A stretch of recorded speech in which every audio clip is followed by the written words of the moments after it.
Nesse episódio a gente vai falar das obrigações de não fazer.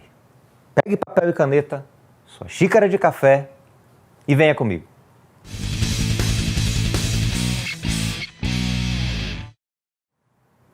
Minha amiga, meu amigo, a obrigação de não fazer é uma obrigação negativa. Na verdade, a única obrigação negativa admitida no direito privado brasileiro, segundo Flávio Tartucci. O objeto aqui é uma abstenção do devedor, ou seja, ele ou ela deve se abster, deixar de praticar ou tolerar que outra pessoa faça algo. Vamos ver alguns exemplos aqui que vai ficar mais fácil da gente entender. Veja aqui o que nos diz o artigo 1301 do Código Civil. Artigo 1301.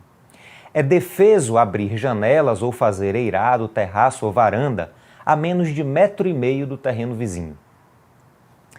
Perceba, que o artigo 1301 proíbe, é defeso, significa que é proibido, O artigo 1301 proíbe que o dono de um terreno construa janelas, por exemplo, a menos de 1,5 m do terreno vizinho.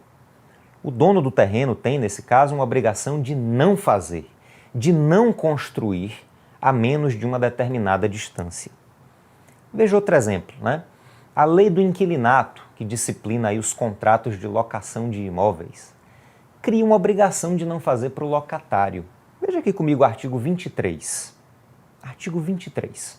O locatário é obrigado a, inciso 6, não modificar a forma interna ou externa do imóvel sem o consentimento prévio e por escrito do locador.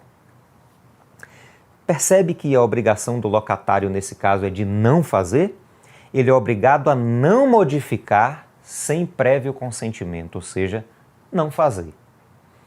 Eu disse que a obrigação de não fazer poderia consistir numa abstenção, como nesses exemplos aí que a gente acabou de ver, mas que poderia ser também uma obrigação de tolerar, que alguém faça alguma coisa, como nos lembram aí meus queridos Pablo Stouze Galiano e Rodolfo Pamplona Filho. Meus amigos, abster-se significa não fazer algo que você quer fazer. Tolerar significa não impedir que outra pessoa faça algo. Quer ver um exemplo? Olha aqui o que diz o artigo 1313 do Código Civil. Artigo 1313. O proprietário ou ocupante do imóvel é obrigado a tolerar que o vizinho entre no prédio mediante prévio aviso para, inciso 1, dele temporariamente usar quando indispensável à reparação, construção, reconstrução ou limpeza de sua casa ou do muro divisório. 2. Apoderar-se de coisas suas, inclusive animais, que aí se encontrem casualmente. E aí o parágrafo 1º diz: o disposto neste artigo aplica-se aos casos de limpeza ou reparação de esgotos, goteiras, aparelhos higiênicos, poços e nascentes, e ao aparo de cerca viva. E o parágrafo 2º, na hipótese do inciso 2, uma vez entregues as coisas buscadas pelo vizinho, poderá ser impedida sua entrada no imóvel. E o parágrafo 3º, se do exercício do direito assegurado nesse artigo provier dano, terá o prejudicado direito a ressarcimento. Eu nem sabia disso quando era criança, mas eu pulava o muro e entrava na casa do vizinho para pegar a bola quando eu exagerava na força do chute. Mas veja que se a coisa, o animal, for parar na casa do vizinho, o vizinho tem que tolerar a entrada, ou seja, ele não fazer. Aí significa, o não fazer aqui significa não impedir que alguém faça alguma coisa, entrar na casa dele para pegar a bola. Meus amigos, os exemplos que a gente viu aqui são de obrigações estabelecidas pela lei. Mas a obrigação de não fazer pode ter origem legal ou convencional, ou seja, pode ser instituída também por contrato. Um exemplo muito comum é o chamado termo de sigilo e confidencialidade nos contratos de prestação de serviço ou de emprego. Quando a empresa contrata um empregado ou um prestador de serviço, costuma colocar no contrato uma cláusula que o obriga a não revelar informações a que tiver acesso, exatamente para preservar o sigilo empresarial e não estragar aí uma eventual vantagem competitiva que essa empresa possa ter diante dos concorrentes. Bom, quando a gente analisa as obrigações de não fazer, se depara com duas situações possíveis, né? Há obrigações que, se forem descumpridas, podem ser remediadas e outras que não têm como ser desfeitas. Imagine, por exemplo, que alguém construa um muro, né, num local proibido. Descumpriu a obrigação de não fazer, mas é possível derrubar esse muro e tudo voltar a ser como era antes. Entretanto, se um empregado divulga aí nas redes sociais informação sensível, né, da empresa onde ele trabalha, mesmo que apague a publicação depois, a informação já foi divulgada e não tem como voltar atrás. Daí, Moacir Amaral dos Santos propõe uma classificação bastante útil, né? As obrigações de não fazer podem, segundo ele, ser transeuntes ou instantâneas, quando seu descumprimento foi irreversível, ou permanentes, quando elas puderem ser desfeitas.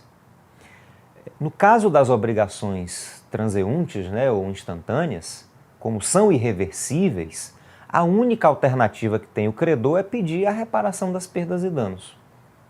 Agora, por outro lado, né, se tratar de obrigação de não fazer permanente, ou seja, passível de reversão, o credor pode escolher entre exigir o desfazimento, que pode se dar aí pelo devedor, pelo próprio credor pessoalmente, ou por terceiro, como a gente vai ver daqui a pouquinho, com a indenização das perdas e danos, ou apenas a indenização sem o desfazimento.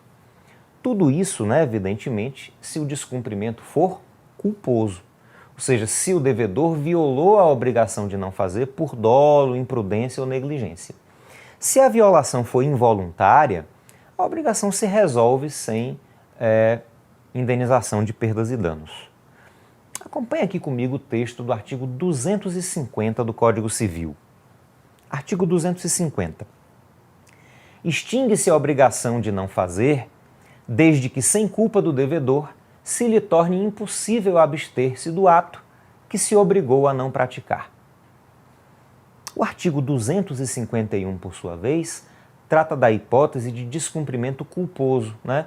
Inclusive com aquela previsão de desfazimento pelo próprio credor ou por terceiro, de maneira ali semelhante à da obrigação de fazer, de que a gente já falou.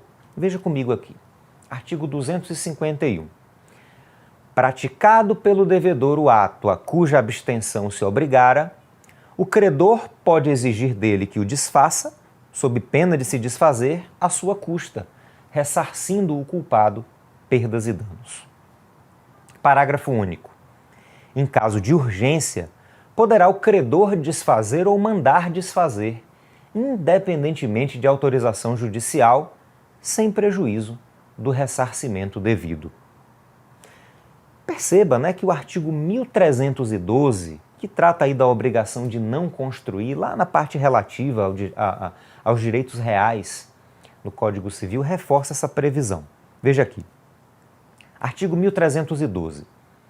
Todo aquele que violar as proibições estabelecidas nesta seção é obrigado a demolir as construções feitas, respondendo por perdas e danos.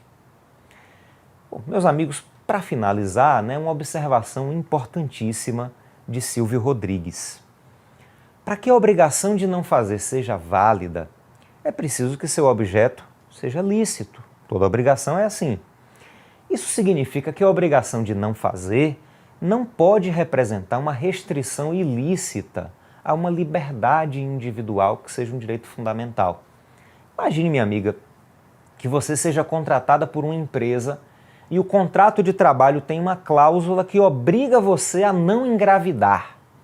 Ué, ou você, meu amigo, decida fazer parte de uma associação cultural e o estatuto determine, por exemplo, que você não cultue determinada religião ou não frequente determinada igreja.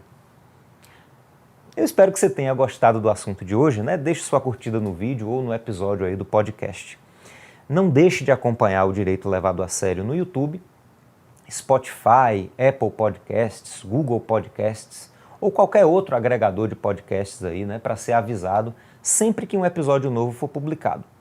Aproveite também aí para seguir as dicas da gente no Instagram, @Direito Levado a Sério, e no direitolevadoaserio.com.br. Acesse aqui o link que está na descrição desse vídeo para baixar um PDF com a síntese dos assuntos de hoje, tá bom? Um grande abraço, a gente se vê no próximo episódio. Sapere Aude!